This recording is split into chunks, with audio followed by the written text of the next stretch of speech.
What's up everyone, welcome back to a brand new video. Last time, we got to see some interesting developments. Rather than trying to steal someone's body this time, Zamasu instead decided to hire Hit. It's a perfect plan. It means he doesn't have to corrupt himself with a mortal's body, and he still has the power to help him. Hit was actually able to kill Gohan, which is where we left off last time. Will Zamasu's plan actually work? For this part, let's set a like goal of 3,000 likes, and once we hit that, I'll continue with another part to this series. Anyways, let's pick up from here. As fighters keep arriving, they see Gohan there, with Hit walking towards them. Naturally, seeing Gohan dead, Bardock instantly goes blue right away, ready to fight Hit, as Goku instead goes over to help Gohan, seeing if he could help somehow. Bardock tries to attack Hit, but none of his attacks actually land. Hit's time skip is too powerful, and there's no way he's holding back here like he was during the tournament. And this is an issue. Bardock just needs to land one hit. He doesn't care about a good fight or whatever, he'll just use his spirit vision. But if he can't land an attack, he can't do that at all and it's hopeless. Ruta goes over to Goku and tries to help heal Gohan. Goku's hoping that it's okay and maybe he's just unconscious. Ruta tries to heal him, but it appears it's too late. Gohan is actually dead. Ruta's more so concerned about Goku right now, expecting him to not take this too well. Immediately, everyone senses Goku power up, instantly jumping into blue with his power even greater than it was before. Out of rage, he starts attacking Hit. This actually does catch Hit off guard, as he blocks and dodges Goku's attacks. Bardock expected this reaction, but he's surprised to see how strong Goku's gotten. It appears that in his anger, he got stronger out of necessity. But he's also not in a right state of mind, and it's unclear how long this boost will last. And even so, Goku's still not doing much against Hit, so Bardock joins in and tries to help, as well as trying to calm Goku down. Ruta then joins in too, surprising everyone as she shows off her own Super Saiyan Blue. Although she may have been a bit behind before, she's now finally caught up and gotten this form. This actually catches Hit off guard, and that lets Bardock land a strong punch instead of just Goku. Hit's not too injured by this, but Bardock chuckles. He says even though Hit may be at full power now, Bardock does have a trick to help him. Knowing the clear danger, he immediately starts rapidly draining Hit's energy.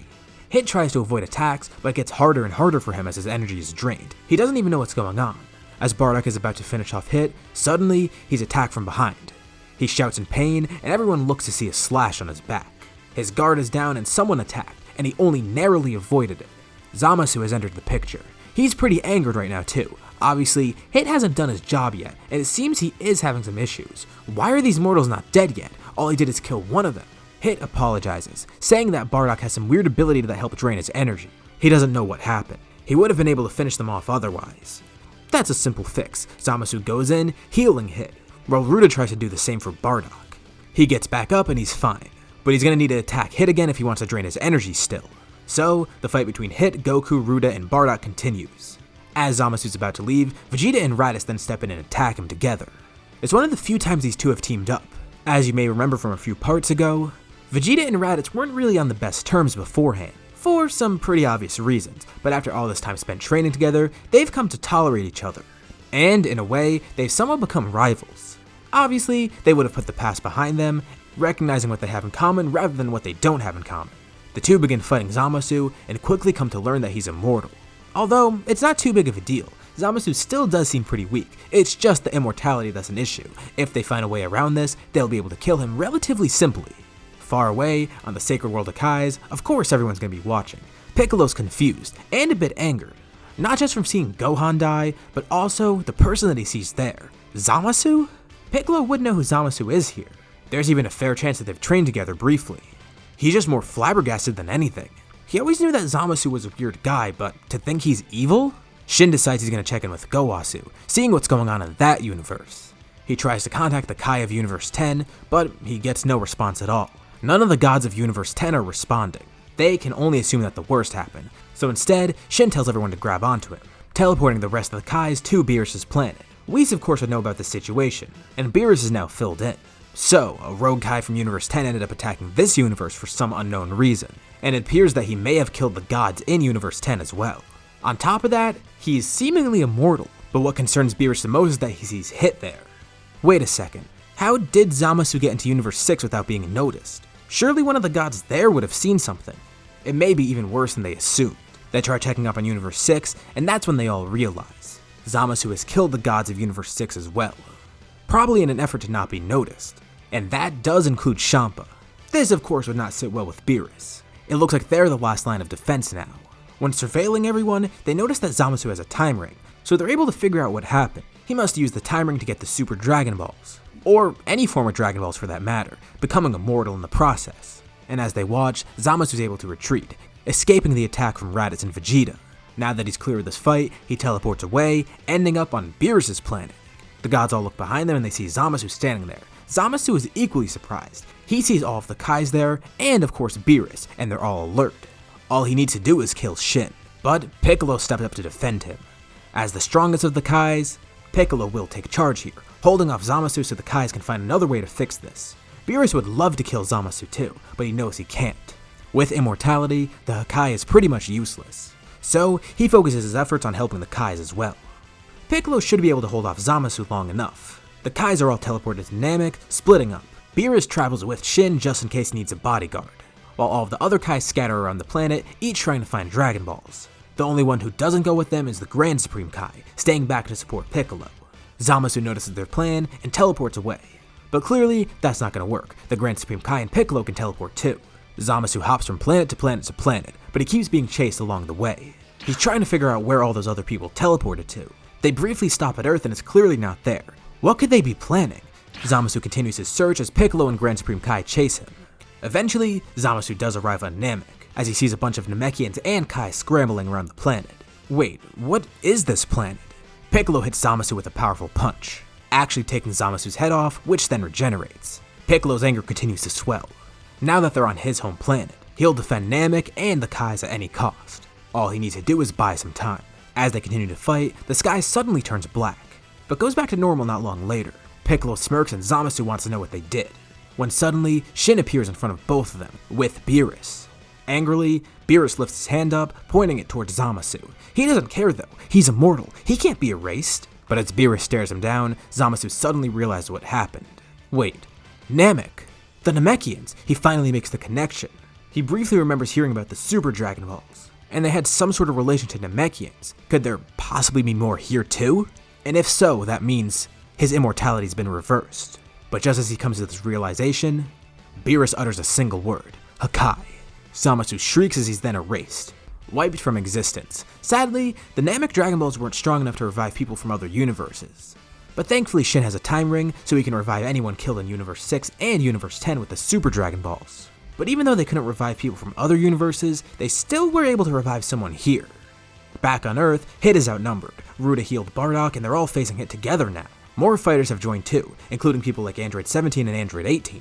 Although Hit's outnumbered, Hit's time skip is still incredibly long now because he keeps growing with each fight. His time skip is possibly so buff now that he's a few seconds ahead of everyone. But in terms of power, he doesn't match up to all these people at once. He's on the defensive against 5 Super Saiyan Blues and some other fighters. His main objective right now is to dodge Bardock and Ruta, avoiding that same spirit fission that screwed him earlier. As Hit tries to time skip, dodging all the fighters at once, he deactivates it and successfully dodged every attack. But there's one thing he didn't account for. Right when he deactivated the time skip, he's hit by someone else. Everyone looks over and sees. Hit took a powerful punch to the face from a fighter that just rocketed onto the scene, coated in a blue and red aura. It's Gohan. He's been revived by one of the wishes from Purunga. Everyone is briefly distracted by seeing him, but he tells them all to focus. Panicking, Hit immediately activates his time skip again, but he's slowly getting more and more overwhelmed. But even with the time skip at this level, he's not going to be able to face all of these people at once. Goku and his family decide why not trip him up. Goku, Bardock, and Ruta all place their fingers on their forehead, teleporting around Hit rapidly as everyone else tries to attack him. Hit guards all the attacks from Vegeta, Raditz, Gohan, and the other fighters, while desperately trying to track the 3 teleporters. Goku, Ruta, and Bardock are teleporting at such speeds that they create after images, and Hit can't even keep up with which ones are real and which ones aren't, especially with the other people attacking him at the same time. And then suddenly, he feels a hand on his shoulder. It's Bardock again. He lands a powerful punch right at Hit's back, knocking him into Ruta, who also punches him. Hit's on his knees now, as together, Bardock and Ruta drain his energy. Hit weakly tries to stand up, but the rest of the fighters all attack at once. And together, they kill Hit. With this, they all give a collective sigh of relief. Thank Kami that's over. Eventually, all the damage would be restored. Thankfully, Zamasu really didn't get too far into his plan. Shampa's confused as to what happened, but Beerus fills him in. Champa acts all cool and collected, saying he didn't need Beerus' help. But Beerus continues glaring at him. Then, Whis and Vados laugh as they watch Champa break down into tears, with Beerus doing the same. Even though they act like they hate each other, the two clearly do care. It's almost comedic in a way, and as they hug and cry like babies, this is the end of this arc. Fast forward a bit, everyone continues their training, and life goes pretty normally. Zeno isn't really too pleased at the moment. Clearly, he would figure out what happened. And when he finds out Akai went rogue and tried to kill a bunch of people, how do you think he would react? Yeah, he wouldn't really be too happy. He's on the verge of just wiping out every universe. The gods and mortals are also incompetent. But instead, why not have a little fun and give them a chance? He decides it may be a good idea to hold a tournament soon, just to keep the universes in check. This will be the ultimate test to determine whether or not they should be erased. Zamasu was the straw that broke the camel's back. If Zamasu didn't act the way he did, it may have not had to turn out this way. He gathers all the gods together and tells them about his plan. 8 universes will form teams of 10 and compete in a battle royale.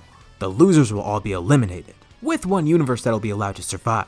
Now, all the gods will have to scramble and find teams for themselves. Naturally, this would kind of create an issue for Champa. Sure, he would probably still have 9 of the members that he had before, but he'd be missing out his strongest one, that being Hit. Kaba would most likely be chosen as the leader for the team. But now they kind of have an issue. They need to find someone else to replace Hit.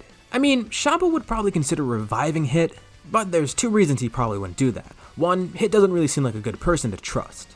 Especially after he basically did kill Champa. He's not really going to trust that. And 2, he's pretty fearful of Zeno. Zeno's mad because of the whole situation involving Hit.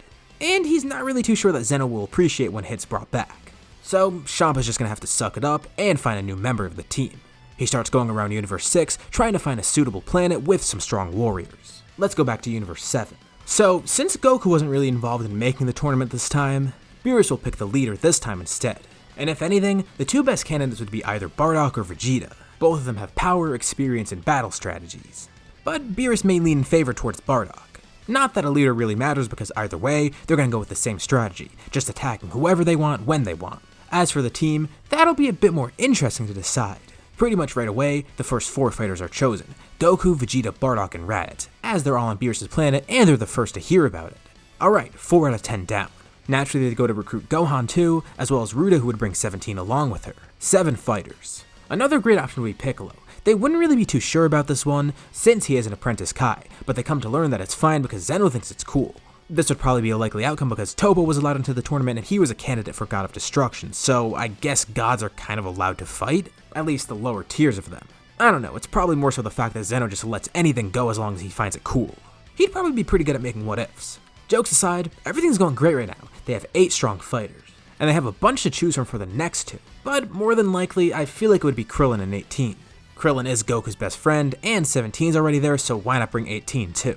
Plus, they are some of the strongest people left on Earth that they could bring with them. Goten and Trunks are strong, but they're a little too inexperienced for something like this. Plus, if they found out that the universe might get erased, they may just panic. But regardless, this is awesome. They now have 10 people, and the team seems to be pretty strong. And since I haven't really been too clear on this, let's scale everyone to see who's the strongest. The strongest on the team would probably be Vegeta and Raditz, as they're more focused on power in their training. The 2 are pretty much even with each other, with Goku trailing not very far behind. As for Bardock, he's not solely focused on power for his training, but also technique, and he'd be a little bit below where Goku is. Some of you actually mentioned that Bardock's age may be affecting him now, but I'll get more into that in the next video. I feel like it's a little bit too early for his rapid aging to start happening, but that's besides the point. Equal to Bardock would be Gohan. He doesn't have the same great training that everyone does on Beerus' planet, but he does have Blue Kaioken, which puts him up to a higher level. Plus, his potential as a hybrid Saiyan naturally helps him to get stronger, so even if he doesn't train as much as everyone else, he keeps up with them pretty easily. Not too far behind Gohan is Ruta. As we've seen, she has had some setbacks, and much like Gohan, she is stuck on Earth. But in terms of technique, she has one of the most diverse movesets of the team. It's not like she's weak either. Even though she's not the highest on the team, her power shouldn't really be underestimated. Same with all of her techniques. Behind her would be Piccolo. Again, another person with a great amount of techniques and some great power, although not the strongest on the team. Behind Piccolo is 17, then Android 18, and then finally Krillin. That should be a pretty good scale to show who's where on the team in terms of power. And as you could probably guess, anyone who already is part of the canon story is stronger than they were in canon at this point. It seems everyone had such different methods of training, especially the 4 Saiyans on Beerus' planet who are all very close to each other in terms of power. Beerus is confident in his team, and wonders how they'll perform. There's no exhibition match either because there's no need for it. So, after the team is chosen, they're all teleported to the World of Void, ready to fight in the Tournament of Power. And with that, I feel this is a good place to leave off for now. So, what did you guys think about this part? What do you think will happen next time? And who do you think Champa would select as his 10th member on the team? And will it even be an effective fighter? Leave all your thoughts and suggestions in the comments below. I'll be sure to check them out to see what you guys think. As always, if you liked the video, be sure to drop a like, and let's try to hit that like goal from the beginning of the video so we can get another part to this series. If you haven't already, why not subscribe, as well as hitting the bell icon to get notified about any future parts of this What If, or any other videos that I upload on my channel. Thank you all for watching, and I'll see you all in my next video.